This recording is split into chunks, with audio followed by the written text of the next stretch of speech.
Iran FM warns neighbors against fomenting unrest.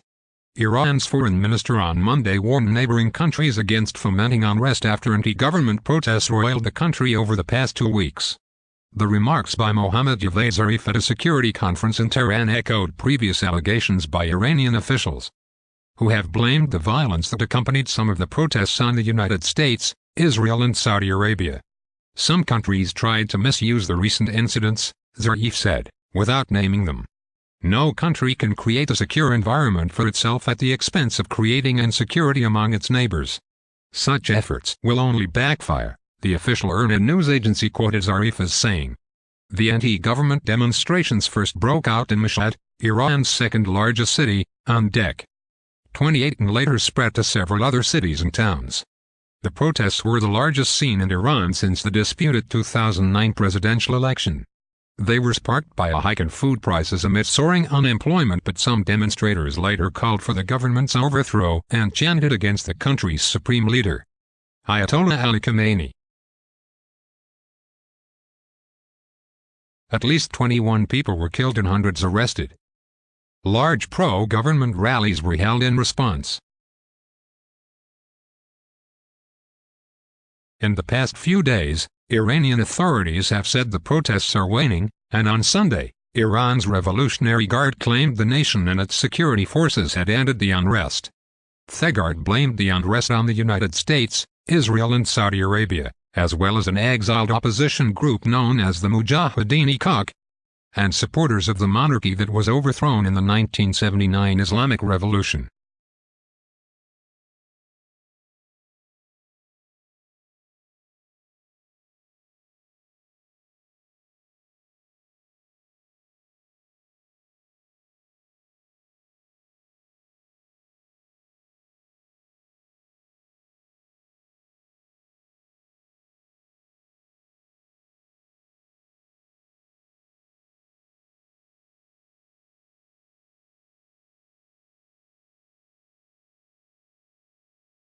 Zarif also mentioned an emergency session of the UN Security Council on Friday.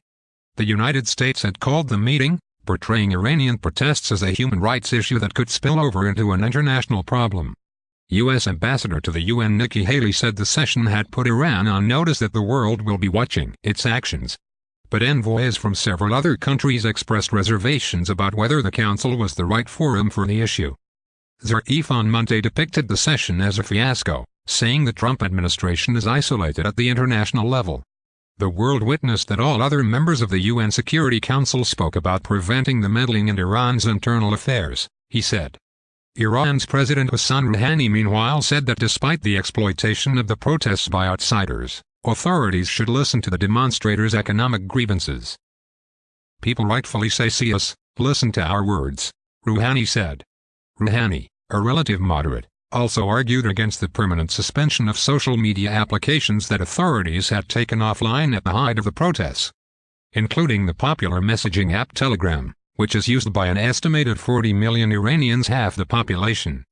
You had a good sleep while 40 million people were in trouble, Rouhani said.